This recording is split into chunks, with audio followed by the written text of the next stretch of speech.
So morning wood and morning bean. There you go. Morning wood and morning bean. Nice. Hey, learned something new today. Who knew? Who knew?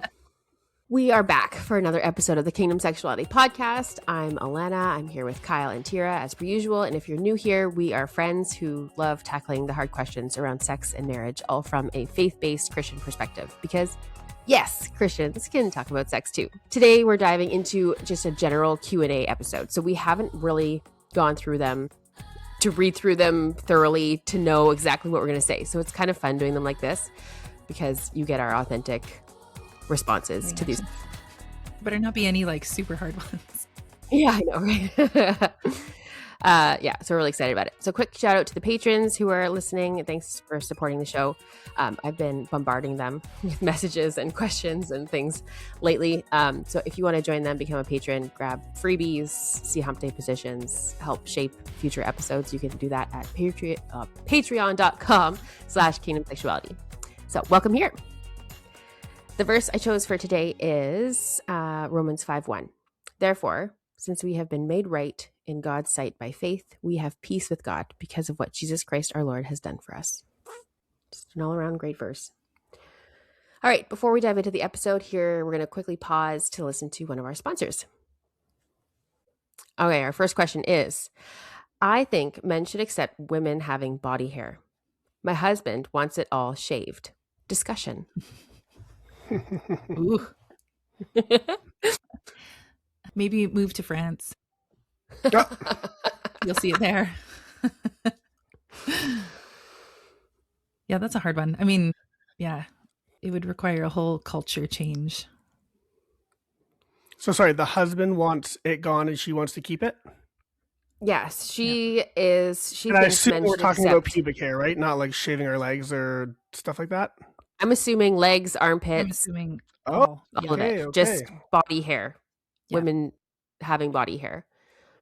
Yeah, this is always the tough one because it's, who lays down their desire first, right? Like someone's got to compromise here. Someone's got to be the one to say, you know what, like it's fine. Either she says, you know what, yeah, I'll shave it. And maybe you shave it for a time. Maybe it's like, hey, this is like your gift, right? This is me, sacrificing for you. I'm doing this for you. And then maybe for a time he's, she keeps the hair. But this is, it's like a high drive, low drive couple. It's like, well, you guys got to meet in the middle somewhere, and someone's going to have to be the one to serve, and someone's going to have to be the one to receive, and it's not always going to be the same person. Yeah. Yeah. It could almost be like no hair for the summer season and winter season. Yeah, then get your winter coat on. Stay warm. Yeah. Or it's like, okay, I won't shave pubic hair or leg hair, but maybe armpit hair, where it's something that like in the summer, more people would see that and maybe be like, ugh. But also, I feel like it's becoming very normal to have body hair showing just culturally. Even in Canada, I think it's gotten a lot more normal. Yeah, it's so cold here. We need to warm up. But I think it's even like for us. So like Jeff is a big fan of like skinny jeans, right? Mm-hmm. I think all the men are like, yeah, skinny jeans. Maybe not, but Jeff loves those. And I'm like, it's at the point where those aren't really, it's not really trendy anymore. It's not really the in thing. It's difficult maybe to come across unless you're thrifting. You can find them like mad. But like you're going into a store, you're looking in the jeans section. They're all like either straight or boot cut or now baggy, flared, very baggy jeans. Mm-hmm. It's just the style right now. And he's not a fan. But I like some of the baggier style jeans. And so do I not wear them because he doesn't really love them? But I also still need to be true to what I think looks good on myself and what makes me feel confident. Mm-hmm. So it's like, okay, well, I still wear leggings sometimes. So it's like, those are tight. But I also still wear, which is difficult. You can't really like half shave or shave one armpit and one not. But I think there's a balance of having a conversation and be like, hey, this is why I feel really confident in my body when I have leg hair or whatever it is for this woman. And to have that conversation and lay it out and like, I know you might not totally understand this. And maybe sometimes I'm going to have this. And that's just kind of what I want in this season. And I understand that you don't love that. And so I'll definitely keep that in mind. And maybe sometimes I'll shave it or whatever. But I do think there's having a conversation. Because like anything, like if Sam comes and she's like, hey, I got this really cute shirt and she loves it and wants to wear it all the time, but you don't like it, what do you do? Tell her you don't like it. And then, but what? But she'll still wear it, right? Yeah, no, exactly. Well, this is Right? have we talked about our Christmas dilemma? Have we talked about this on the show? The Christmas sweatsuit that she got? Yeah, she's not home right now, so we can talk about her. Okay, so for the longest time, she wanted this sweatsuit. I don't know what you call it. It's What? loungewear. Loungewear. Yeah, Thank that's you. a good Yes, word. that's the word she uses. So this loungewear set from Lululemon. It's like this waffled sweat pant material type thing, and she wanted it for Christmas. And so I bought it for her and I gave it to her, but she also knew that I didn't like it. And so I bought it for her and I gave it to her and she opened it. She was so excited because she got it for Christmas. And yeah, it's not my favorite thing in the world, but she loves it and she wears it when we travel because it's super comfy and we have been traveling a lot lately. So she's been wearing it a lot. And it's like, you know what? If she loves it and she's confident in it, that's fine. Like that's more important to me than me being annoyed that she's out there wearing sweatpants or whatever she calls it, loungewear. Yeah, I have a few of those outfits because if it were just me living by myself, I think my style is quite eclectic and weird. And one of the things I love is I have 2 like linen jumpsuit kind of things in the summer, and I love them. I think I look awesome in them, and they're comfy. Like if I could have them in 10 different colors, that's all I would wear. And Ken really doesn't like them, and he kind of teases me in it, but he still I can't remember like what, because he always tells me how good I look in everything. When I wear that, he changes his compliment to something else, like something about like, you look super happy today, or like something like that, you know. And it's kind of a joke. Like he knows that I like it, and yeah, the same thing. He's not like get rid of it. Like he sees how much it makes me happy, and yeah. And so like I purposely don't wear it like on our date nights or when I want attention from him. I'm not going to wear it for that. So yeah, it's kind of the compromise and seeing what makes you happy. Going back to the hair thing, I'm kind of curious why, like what is the motivation behind wanting to have the hair? Is it because she feels really confident and she loves that? Or is it because she's just annoyed that it's a standard of beauty that she has to do and that it's just a time suck and doesn't want it? Like, so also maybe like, what's your heart behind it too? Well, then same question goes to him too, right? Why do you want her to shave it? Yeah. And I think Sounds too, like it's communication worded, is the answer again. yeah. Weird. And it's very generally worded. Like I think men should accept women having body hair. So it's very like Society. Yeah. It's not like I think my husband should accept my body hair. It's just Men in general. general, but then she also says, but my husband wants it all shaved. So I don't know if maybe that's something she hasn't even explored yet, but just in general, it's just frustrated that it's annoying that men don't have to shave anything and we have to shave everything. Yeah. And I think the examples that we gave we all just gave an example of something in our own marriages where we don't love when our spouse does it or vice versa. Like I think those are all really helpful because every single one of us is like, it was kind of a little bit of a compromise on both sides. It's like, hey, I'm not going to wear the sweatsuit out on date night or the linen whatever out on date night. But I'm going to still wear it because I love it. Yeah. And it's not like we as the husband, Ken and I, are like, no, you can never wear that again. That thing looks ugly. Exactly. Like, no, of course not. Yeah. I do also think it's really interesting, like how different cultures view body hair too. I remember we hosted international students for years and years. And I remember the Japanese students that we have, they don't have hair on their arms either. And so she just like, we just had girls and she thought it was just so weird that we all have arm hair. I'm like, oh yeah, I've never thought about it like that. Like we are just so used to having that as normal. We don't have hair on our legs, but we have hair on our arms. But in other cultures, like that was crazy to have hair on your arms. And So interesting. Well, then even here, like if you're a competitive swimmer, like you don't have any hair anywhere because that's drag. Yeah. So yeah. Yeah, and when I lived in Germany, like we were right on the border of France, and yeah, France, you would see armpit hair all the time, everywhere, and it was just normal. And yeah, it takes you by surprise. Like, whoa, that's weird. But after you see it a whole bunch of times, it just becomes normal, and you're like, yeah. Why do we think that's? Yeah. Yeah. Alrighty. Next question is, what can I do as a wife to spice up our marriage and pursue my husband? Sign up for How much United time you Ignite. got?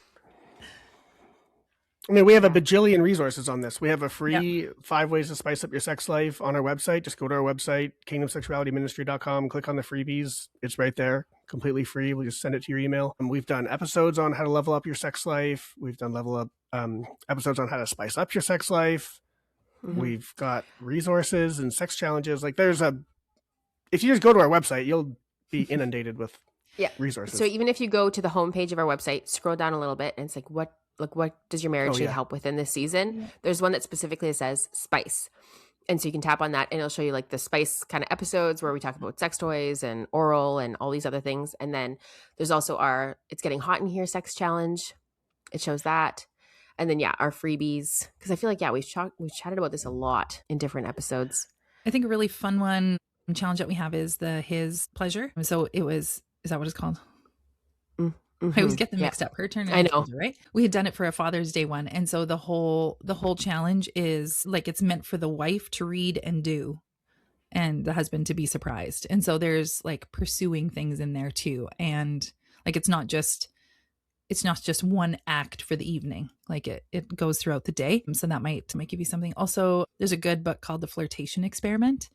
And that one has like a whole bunch of like, it's written by women for women. And it was women doing basically a flirtation experiment on their husband. Every month they would pick like what theme they were going to do. And so that might be also a fun one. Like if you're not wanting him to know, but you're wanting to spice it up, like that's also a fun book. Passionista as well would probably be a good one to read. Not a Christian book, but definitely still covers a lot of different ways to add spice as a wife and be intentional with your husband in the bedroom. So. 2 more things before we move on. One is, this is a really hard question to answer because we don't know where your sex life's at. Maybe spicing it up for you is turning the lights on. Maybe spicing it up for you is new positions and new toys. So it's really hard to say exactly what's going to be new or spicy for you. But at the same time, before we just not skirt this question, but give all the resources, let's give some practical things that this couple could try. Mm-hmm. In this episode. Alana, you always suggest adding a mirror. That's one that, and I think that's great, right? Seeing yourself from a different perspective can be really spicy for some couples. Like I said, turning the lights on or maybe adding some lighting. Yeah. Yeah.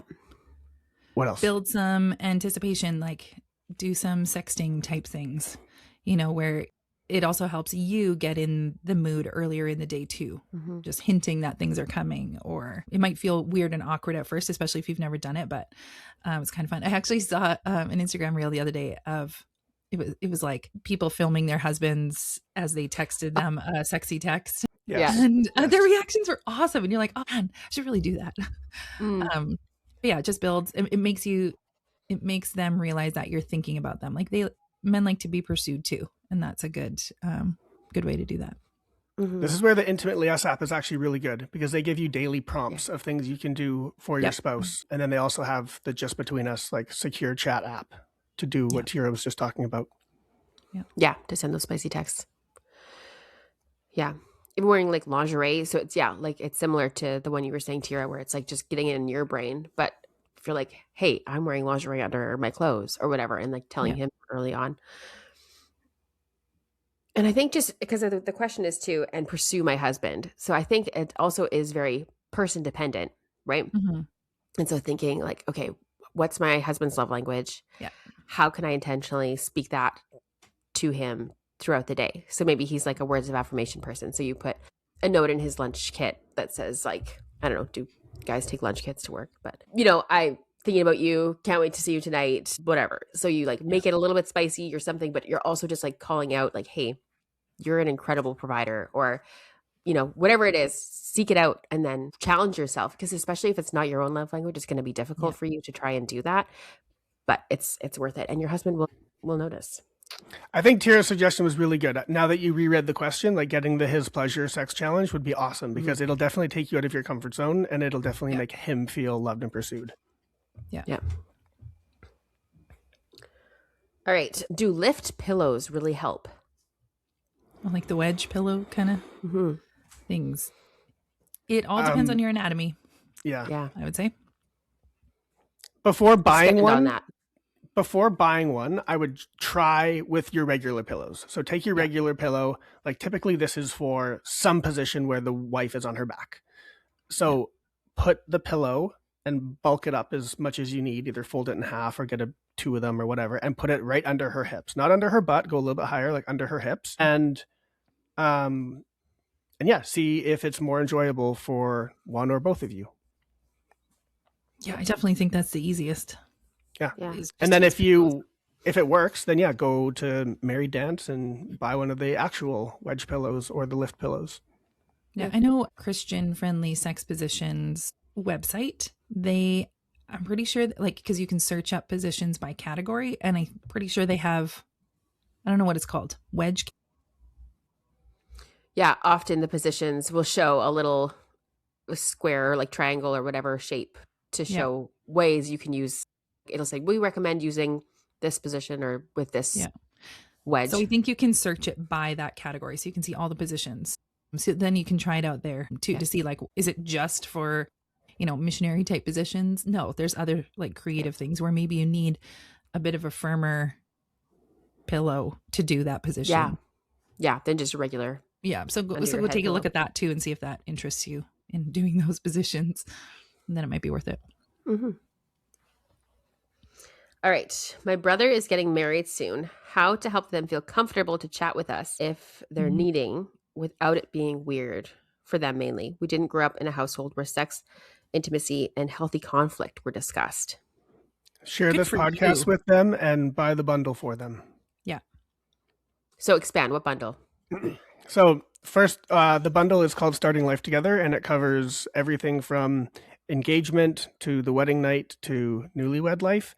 And then we also have episodes that correspond with each of those. So I think it's 183 to 185 are those episodes. So maybe share those episodes with them in appropriate timing. Usually a few months before the wedding is when it's kind of safer to start talking about this kind of stuff. But yeah, like Tira said, good for you. This is, man, more people need to do this. Yeah. And when you bring it up, you can just say, hey, this has been a podcast that has really helped us. And we know how important it is to have trusted people to talk to. And we can be that for you if you want. We highly suggest that you do find some place to talk about it. And we'd love to be that for you. But if that feels too weird because we're related or yada, yada. Yeah, I think using us as a podcast, because it's a free thing to listen to, I think is a really easy caveat to hinting that you want to talk about it with them. Mm-hmm. And it all depends on your previous relationships, what your relationship with them is like in general. But yeah, I think any couple getting married would love to hear share a pain point or something that you've grown in your marriage, or something you thought at the beginning that you learned was difficult or was different than you expected, or expectations, just talking through your own personal things, which can be you're hey, I know this might kind of feel awkward, but we just would love to chat with you about some things that have grown in our own marriage. Yeah, totally. From the beginning, and, something growth we had to go through or conflict we had to deal with. And this is how we did it. And just, I don't know, even laying it out honestly, I know, our parents maybe didn't talk to us about this, or teach us how to navigate these kind of conflicts, but they're going to come up. And so we just really would want to help you be prepared. And so sharing from a vulnerable place of being this was tricky for us, and we don't want you to have the same issues or whatever. It's the posture changes of you don't know anything to here, we didn't either. Yeah. But we want you to be prepared. So, yeah. So great. Okay. So this is also along the same veins, how to prepare during engagement for family planning. Listen to the birth control episode. Yeah. That one's thorough. It's a long one, and so I think that one will give you the best. I tried to lay it out, all different options. So natural family planning, birth control, laid all the pros and cons so that you can make an informed decision. I also wrote the section in our engagement guide that we just talked about in the other one. And it's there's a whole birth control guide in there. Yeah. Again, talking about the pros and cons of all the different types. Mm-hmm. Yeah. I could go on and on about this, but I think it's best just to go and listen to the episode because it's a long one. So prepping would look like listening to those episodes, getting the newlywed guide or engagement guide, yeah. And just maybe having some conversations as a couple, being like, what are we? Yeah. If you expecting? Are wanting to do natural family planning, like where you track your cycle and stuff, that's going to take a few cycles to learn how to do that well. And so depending on when your wedding date is, you're definitely going to want to start that like ASAP. And if you have regular cycles, it's going to be more straightforward. If you don't have regular cycles, you're going to probably want some extra support. So reading like Taking Charge of Your Fertility would be a good book for that. Coming and talking to me, I can help you with that too. But definitely start sooner than you think, because it will take a bit of learning your body to know when you're fertile and when you're not. It's not this obvious like sign that comes up that says, oh, don't have sex now, or don't have unprotected sex now.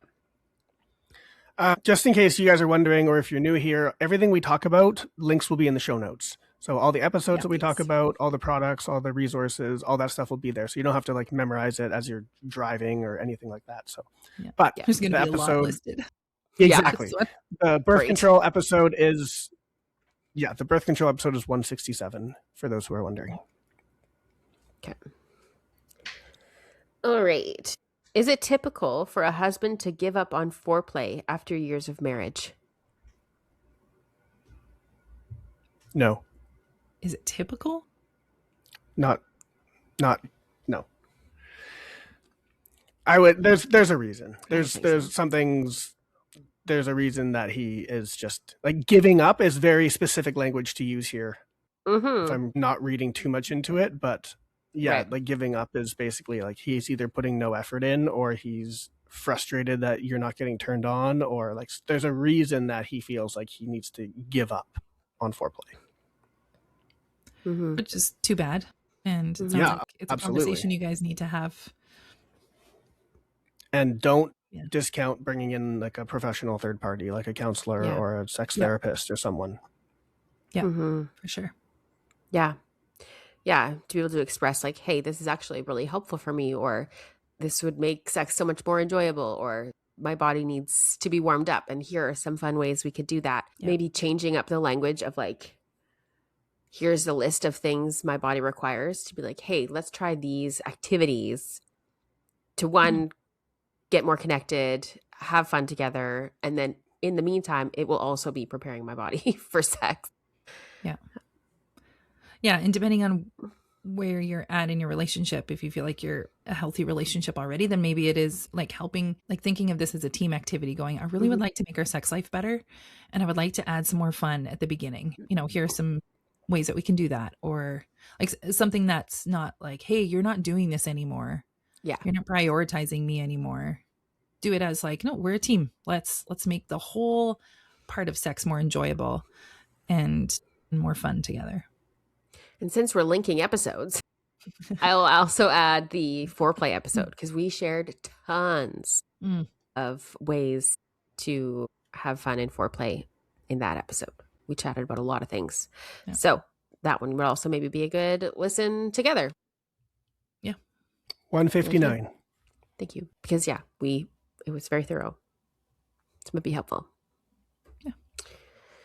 I was thinking about this topic, and I wondered if we had done an episode on it. What is edging?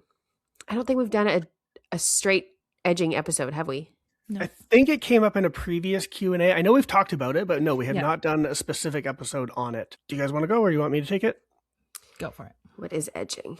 Okay, so edging is, if you think about the point where you go from arousal to orgasm, there's a line there that you cross, right? Guys call it the point of no return, especially when guys are like struggling with premature ejaculation. It's really important that you know where your point of no return is. So edging is where you get as close to that line as you can and then back off.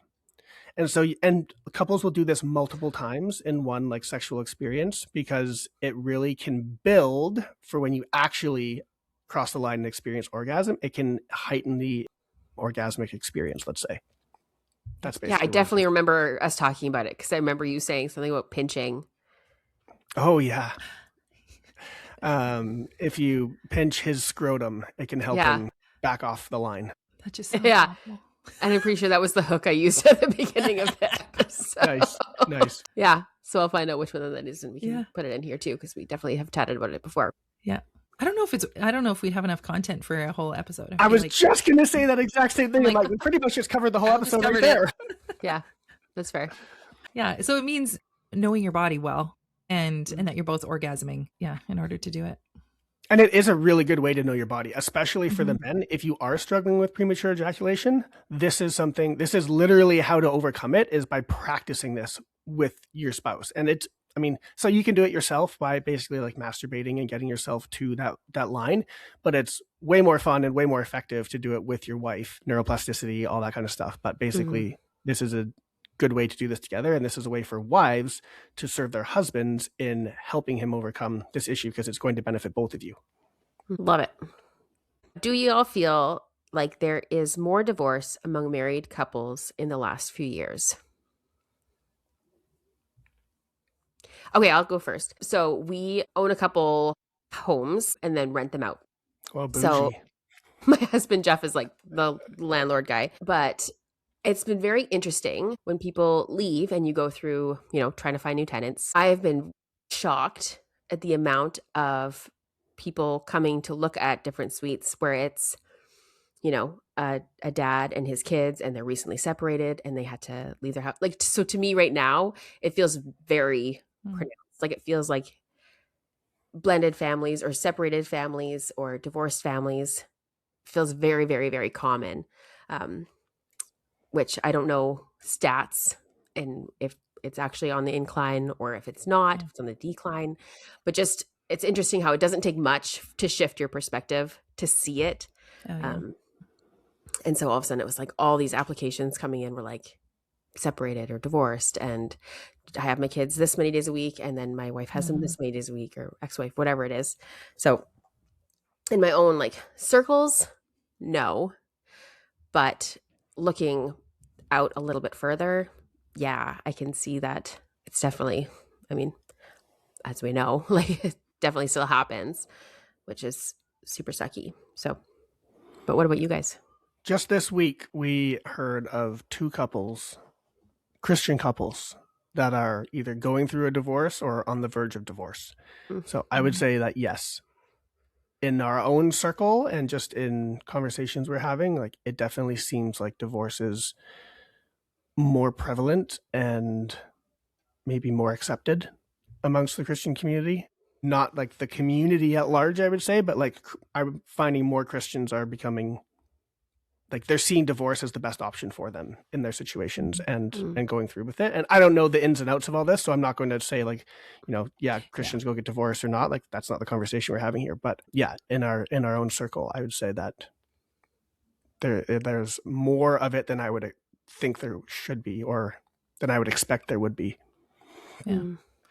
I think in ours, I feel like there's always been a few. What's been an uptick is the terribleness around the situation.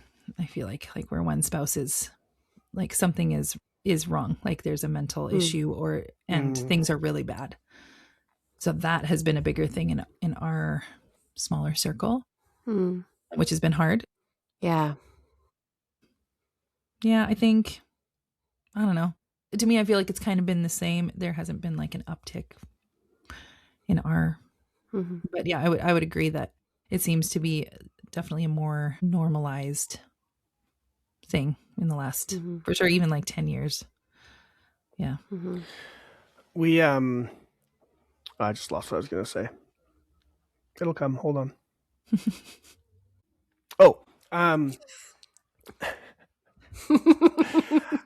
I was going to just make a comment on like why this may or may not be happening. But I think if you look at the stats of how lonely people are, even people who are married or in a relationship, and then you look at the stats of how busy couples are, especially with couples with kids going to 12 different things every week. Yeah. There is this aspect of the marriage is not the top priority, and it's maybe not even in second place, it's third, fourth, fifth place. And I think we're seeing a result of that leading to, oh, I don't actually see you anymore. Do I even actually like you anymore? And then it just goes down a bad path. Yeah. Yeah. So good. That's a great thought. And I also, Lindsay in her episode talking about how now there's like these, you see these, it's coming across my feed all the time. And it's probably just because we talked about it in the episode, but where these people are getting divorced and it's like, this is me then and this is me now. And they have this like gorgeous body that they've now been focusing on, and they've been prioritizing their fitness. And now they're like super strong and super skinny and fit. And, this is where I was when I was married and this is me now. And it's like in the episode, I can link it because she talked about it, but it's like, why were you not being intentional with your body then? Like, was your spouse not also worth that effort? Yeah. Right. So there's just little things that it's culturally, because of social media, we're seeing that people be like, wow, look at her. She looks so much happier now. Maybe I'd be so much happier if I wasn't with my spouse. But then Lizzie also talked about how the more divorces you get, like your first, what are the stats she was saying? Yeah, she said she was like, she spoke with like a super high up divorce attorney. And he said the amount of clients that come back and say, I wish I would have just fixed the first one because it's way harder the second time and then even harder the third time. Like it doesn't get easier. It doesn't get better. It would have been more worth it to fix what we had the first time. You're just reliving the hardest years of marriage every time you get remarried. Like the first few years are the hardest. So you're just doing that over and over and over again. Yeah. I mean, like also it feels like a beautiful way to like stay with your spouse of forever.